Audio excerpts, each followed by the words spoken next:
Center today to do a tour with my friend Madison, and I'm hoping that they're going to let me film. So I'm hoping that I can bring you along with me to see some cool wolves. They also have painted dog puppies, a bunch of them that were just born. And hopefully we get to see them. So let's go. We're in the visitor center. Hello, Madison. Looks cool in here. Their classes or any type of things that they need, so they do have a research center here. They have all of this land and back. They use a lot of that for some planting stuff, so you may potentially, like in between here, you can't see it because there's so much snow right now, but they do some like soil sampling and like different things like that in between the storage units. Right? So this is Fox Haven, and you notice we have Artie and we have Cooper. We do a lot of training that is helpful during vet visits and things like that. So we work with them to touch their feet. We have them stand up. We have them turn around, also that we can see their body conditions and things like that. So these guys we have really close relationships with. When Mac looks at you, it is very intense. He is the dominant male in this pack, and Neshoba knows that. So one of the things that you may notice is lifting of the leg when he uses the restroom. And Vera, because she is the dominant female, she also does that. Coming up to us, this is Vera, and then Neshoba's up there laying down. So you'll probably notice Mac peeing along the way, making sure that you know that this is his territory. So Vera was artificially inseminated with frozen sperm. She was the very first female to have that done. That one right there. Very first one to have that done to any Mexican wolf. So it's very exciting for us because we know that it actually works because Neshoba is the product of that. So he was the very first Mexican wolf born through artificial insemination by frozen sperm. That frozen sperm was actually kept at the St. Louis Zoo, their cryo zoo, for almost a decade before it was used. So this group, these two ladies, this is what we like to call our retirement center. These ladies are 10. They were born here in 2008, but when they were 2 years old, they went over to the Dickerson Park Zoo. They just recently returned here to retire in, I believe, September. So with these two, it's very noticeable who is the dominant. Ruby does a lot of submissive behaviors. She'll turn away, she'll tuck her tail, but these ladies are in this area because they are retiring. But if you notice that trailer right back there, that's actually our vet trailer. So the keepers are able to keep a close eye on these two because they are 10. We will be spaying them soon and collecting their eggs for the cryo zoo, and then hopefully we'll be getting 2 males. The SSP has actually suggested that we get 2, there's these 2 males that are looking to retire, and they want them here because we're close to the St. Louis Zoo cryo zoo, so they want to collect their semen for the cryo zoo. So hopefully we'll be able to get those 2 males, and if so, we will be trying to combine those 2 packs. Nan will be the deciding factor on that. When you hear of the alpha male in a pack, is there an alpha female? Yes, so Vera is the alpha, so not in this pack, well, she's the alpha female in this pack.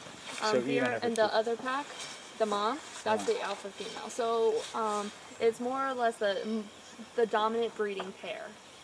That's what people consider as the alphas. So male and female. Mm-hmm. So they're the only ones that belong. Yep. We're getting quite a show today. What do they get for food? So we work closely with Purina.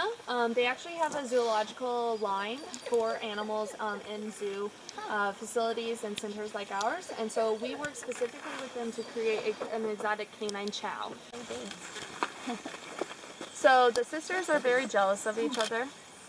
If Haka comes to one side, the other sister will be jealous, like because he's with this sibling, and they're like, hey, come back here. So he has sisters at the zoo. So Haka must be with them today.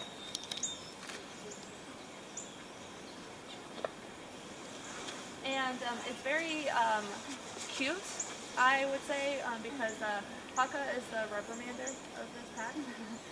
He tends to do a lot more of the disciplining, and it's very cute because randomly, and I say cute because the sounds are cute, but somebody got in trouble, you'll know that somebody got in trouble because you'll just hear this really loud yip.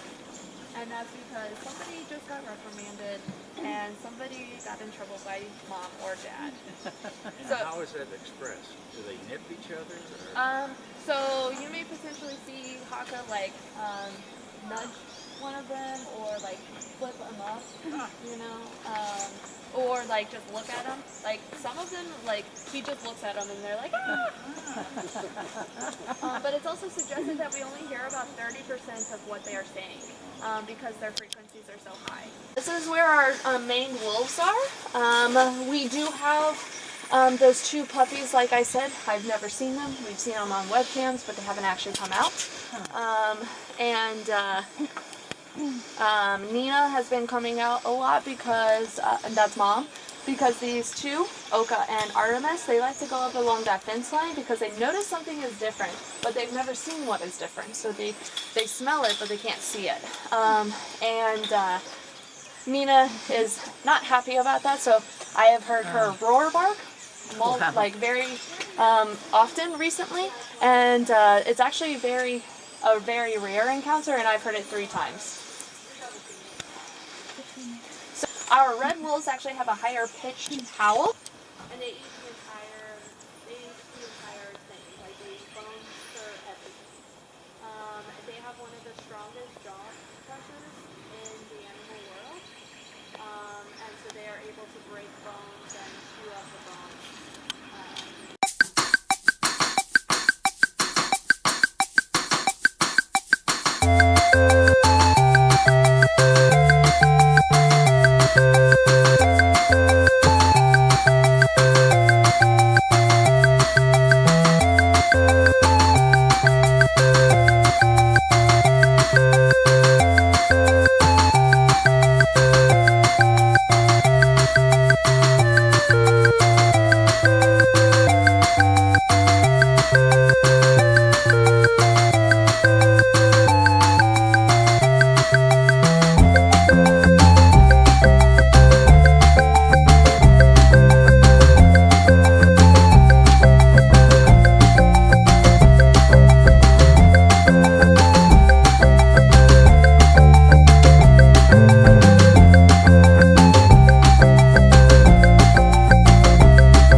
a cute. Oh no, this is Shaba. I don't see her question mark. Maybe. Oh, there it is. So this is all Shaba. You can tell because she's got a question mark on her left hip. This is a Keely. Oh, I see. Yeah. That looks like a Keely. That's really sweet. I like this one. This one's Those are real all soft. Shaba. What kind of fox did you say this one was? The Swift Fox. Okay. It's very soft. Oh yeah. I like this one. Did you see these pictures, Madison? Yeah, the ones where they were just born. It's so cute. Oh. They're like little beans.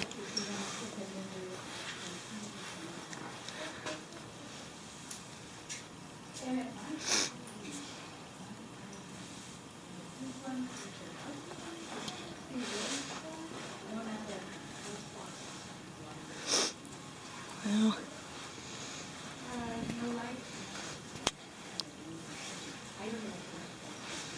Oh, that's a great picture.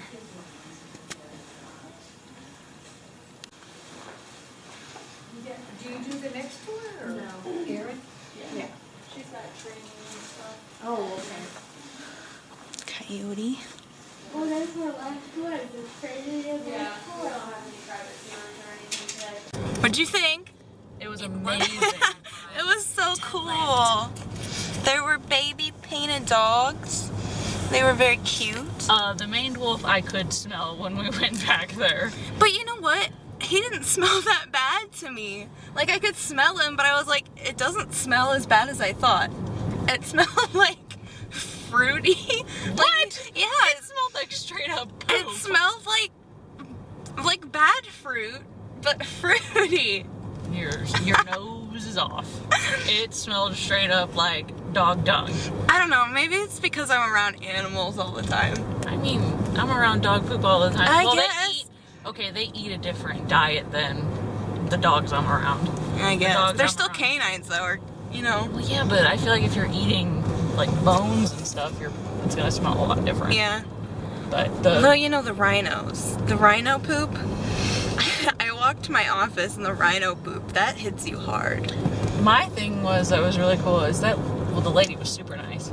Yeah, her name was Brit. She was awesome. But she was just so informative. And like, even though she'd only been working here for a month, Yeah. like that was the most knowledgeable person Yeah. that I've seen. She knew her stuff. Well, and she really cared. Yes. Which is what people in these nonprofit organizations, which I didn't know was nonprofit either. Nonprofit organizations, you have to care. Yeah, you do. Like, it's and 20 to 80 pounds of meat a week. I know. It's expensive. It's expensive. So they rely on donations. They don't get any benefits from taxpayers. Yeah. So it's really important that they have a supportive community. The wolves, all the animals were just so beautiful too. They were. Oh my god, because we don't have wolves at the zoo. And so I don't see them that often, but they're just so pretty. Oh my god. Well, the one, I got a video of I think it was the Mexican wolf coming up, the one that she said like stares into your soul. Mm-hmm. He does stare know. into your soul. It's so neat. It was just so cool. I think my favorite thing probably was those wolves coming up. I did like being on that platform though and watching the wolves from the distance. Yeah. Because that was really neat, just watching them kind of just run around. Well, and oh gosh, everybody loves the puppies. Yeah, the painted dog puppies. But yeah, she had only been working there a month and she was really, really informative. I'm thinking about volunteering because it's a really cool place. I'm going to look at some opportunities or maybe an internship or externship. Yeah. But it was fun. And Marlon Perkins, who is the founder of the St. Louis Zoo, him and his wife, Carol, founded this place, which I did not know. I watched that little intro video the other day when I was looking it up. Yeah. So, I mean, I had just known from that video, but I hadn't known from anything else. Yeah, I had no idea. And he had, he played a part in the World Bird Sanctuary, which is where I volunteer now. But So Walter, who founded that place, he worked at the St. Louis Zoo, and then Marlin Perkins encouraged him to open up that place, so that wasn't technically Marlin Perkins, although he had a hand in it, but this place was just strictly Marlin Perkins, which is cool. Well, I think the people who opened it were friends with Betty White, because they posted a picture of her. And Oh, it did was they? Like, yeah, I they didn't posted see a that. picture on their Facebook page, and they're like, long-term friend Betty White turns 97 or whatever. Well, Betty White is such a supporter of zoos and aquariums. Sorry, I'll put my hand down. She's such a supporter of zoos and aquariums, and she's posted multiple times and said multiple times that she supports animal welfare, not animal rights, and I just love her. She's such a good person. She's such a funny lady, too. But, oh yeah, and I got a piece of art.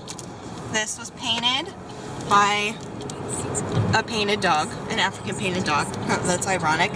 So this was painted by Akili, who is one of the mothers who had a litter of puppies. They have 23 puppies, and they have 2 litters. So something that I found was interesting was painted dogs, they have an alpha male and an alpha female. So at the zoo we have an alpha male and an alpha female, and the alpha female is typically the only one that has puppies. But apparently at the Wolf Center, they they can't decide who the alpha female is. They're all fighting for the position. So 2 females had puppies. So that's how they got 2 litters. So they're keeping the litters separate. And eventually, after a couple years, the AZA and the SSP will move those puppies on to other facilities. And Well, and the puppies can be released out into the wild Yeah. together. However, they won't release the 2 females out together because of their... Right. They both can't breed out in the wild. They normally don't. Right. So they won't put them out there because then that'll mess with the population and stuff like that. yeah, because it's a small genetic pool. But yeah, so I got this painting, and it was between that and a Mexican wolf, I think, but I wanted the painted dog because the painted dogs had the puppies and they were really cute, and we have painted dogs at the zoo, so I wanted something that was kind of the zoo. Oh, and the male, who is the father of these puppies from both litters, his sisters are dogs that we have at the zoo. So I asked who the sisters were. I don't know who they are. They didn't have the name, so I'm going to try and figure that out today or tomorrow. Also, we'll be going back to this place for the wine, wolves, and Yeah. yoga after I Yeah. turn 21. She's going to be turning 21 here pretty soon, so they have wine and yoga. Yeah, they have a bunch of different, like just only adults, and then they also have a lot of family activities as Yeah. well.